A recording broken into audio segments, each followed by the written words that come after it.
Presidential elections in the United States are a very big deal. The entire process can take over a year with all the primaries, campaigning, debates, and then finally the election itself. Once the election is over and the votes are counted, most people's attention will turn elsewhere. However, there is a formal process for the election of the president which continues once the election is over. Learn more about what happens after Election Day on this episode of Everything Everywhere Daily.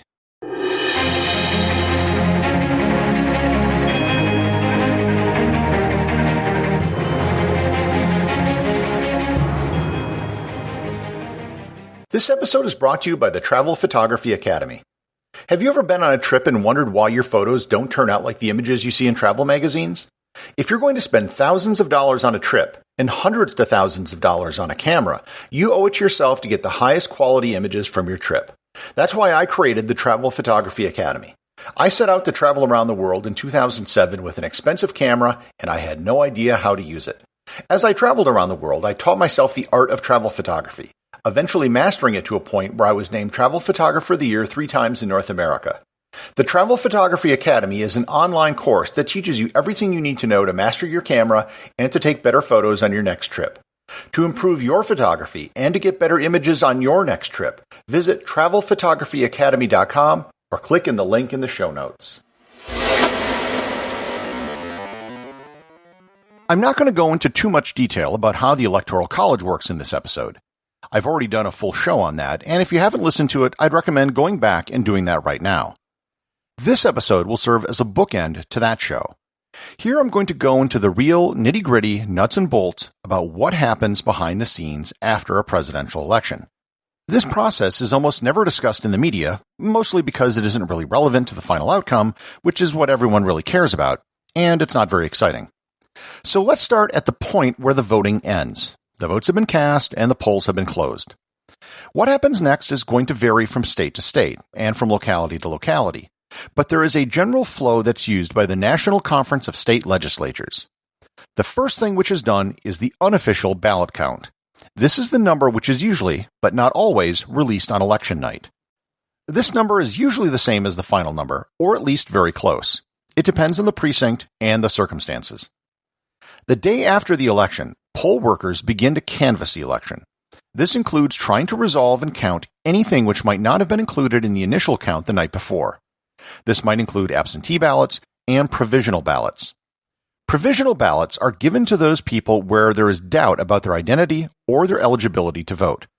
If there is any question, they're given a provisional ballot and it's resolved after the polls close. Outstanding issues resolved during the canvass can vary greatly depending on the year and the precinct. Usually no one cares about this stage because the number of outstanding issues is so small, and most elections are not so close that the issues will affect the outcome. States have canvassing deadlines which can range from a few days to a few weeks after the election. They also may have different deadlines for presidential voting than for other offices. After the canvassing comes the certification.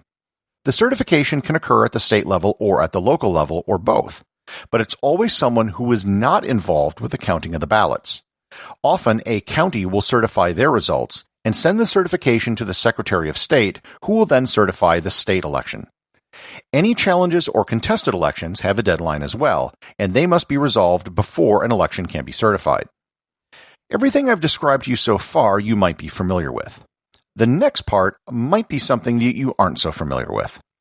The nuts and bolts of the Electoral College is run by the National Archives and Records Administration, which is an independent federal agency. In particular, it's run by the Office of the Federal Register, which is a department under the National Archives. The Federal Register is the agency that's responsible for cataloging, archiving, and publishing all of the laws, executive orders, and other official documents of the federal government.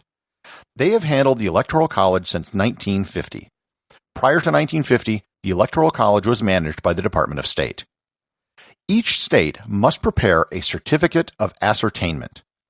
The certificate of ascertainment will note the results of the election, the number of votes each elector received for all political parties, and the names of the electors who will be voting for president. 7 original versions of the document are made, with the affixed state seal and signed by each state's Secretary of State or Governor. 1 original and 2 copies of the Certificate of Ascertainment must be filed with the Office of the Federal Register 6 days before the meeting of the electors, which takes place at each state capital. If you search for Certificate of Ascertainment online, you can find copies of these documents to see what they look like. It's a simple one-page document, and it looks extremely official. The meeting of the electors takes place in every state capital on the first Monday after the second Wednesday in December. Each of the electors must meet in person and sign the certificate of vote. Here there might be some small differences between the states. Some states might allow for the electors to vote in secret. Some require electors to take an oath about voting for the candidate to which they are pledged. Some states also have faithless elector laws which allow them to invalidate any electors who do not vote for the candidate to whom they are pledged. The certificate of vote indicates the candidate who is receiving that state's votes, the number of votes, the names and signatures of the electors, the signature of the Secretary of State, and the seal of the state. In the event that a state allows for multiple candidates to get votes, such as Maine or Nebraska, or if there is a faithless elector who votes for someone other than the pledged candidate, all candidates which received electoral votes will be listed on the certificate of vote. Here is a direct quote from the 2012 Certificate of Vote from the state of Arizona, which is displayed on the National Archive website.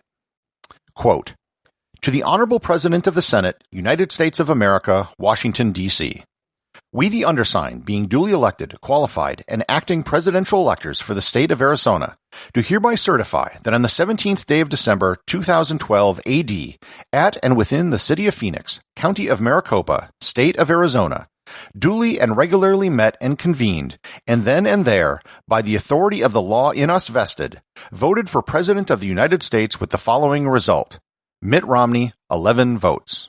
Unquote. There is a similar document for Vice President for Arizona as well. The documents can vary between the states, but they all basically say the same thing. You can view the certificates of vote for each state by searching online. They're easy to find, but pretty much no one bothers to look at them. Original versions of the Certificate of Ascertainment must be attached to the Certificate of Vote and sent to the following people: the President of the U.S. Senate, aka the Vice President, the Archivist of the United States, the Secretary of State for the particular state, and the Chief Judge of the Federal District Court of the district where the state is located. There is a deadline for the President of the Senate to receive the certificate of vote from every state. The Office of the Federal Register will then work with the President of the Senate to collect the certificates and prepare them for the count. The new Congress will be sworn in at January 3rd at noon as per the Constitution. On January 6th, in a joint session of Congress, the counting of the electoral ballots will take place. The Vice President will open the vote certificates and pass them to 4 members of Congress who will count the votes. Each chamber appoints 2 members, one from the majority and one from the minority party. The certificates of vote are read in alphabetical order for each state. Members of Congress are allowed to make objections during the counting. However, all objections must be in writing and must have a member from each chamber sign it. Debate is not allowed during the session. If there is a valid objection in writing with signatures from at least 1 senator and 1 representative, each house must debate it separately for up to 2 hours. This did happen in 1969 and 2005. Both houses debated but didn't agree to reject the votes. This actually seems like a massive loophole in the law. If both houses agree, they can just invalidate any electoral votes they want and basically pick the president. Of course, the Supreme Court could step in and overturn any invalidated votes, but it's still a massive loophole. Congress does not vote to approve the electoral votes. Once the votes are read, the President of the Senate simply notes the results of the election and adjourns the session. If no one gets a majority of the votes, a contingent election is then held in the House of Representatives where each state gets 1 vote. You can go and watch the counting of the electoral ballots as C-SPAN has a copy of it online. Most members of Congress don't even bother to show up. The chamber was half empty when it happened in 2016. If you're a nerd about this kind of stuff, it's actually really interesting. Once the counting of the electoral votes is over, the next step is the inauguration. The incoming president will take office at the stroke of noon on January 20th in Washington, D.C. The vice president is sworn in first, and then the president. If you're watching the inauguration, pay very close attention to the time and sync your clock to the atomic clock. The completion of the oath of office is usually under a minute from the stroke of noon. The Constitution requires that the oath be taken before executing the duties of the president. So in theory, there could be a very short period of time where someone is president, but couldn't actually execute any of the duties of president because they haven't yet taken the oath. While in practice the oath is administered by the Chief Justice of the Supreme Court, in theory, anyone could administer the oath of office, and it isn't specified who should administer it. Calvin Coolidge was sworn in by his father, who was just a notary public. So that's how it works.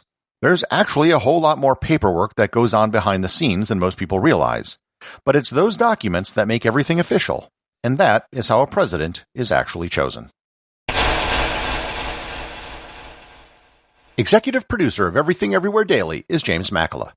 Please remember to support the show over at patreon.com, where you can get exclusive merchandise and to leave a review on Apple Podcasts. Leave a 5-star review to have your review read online.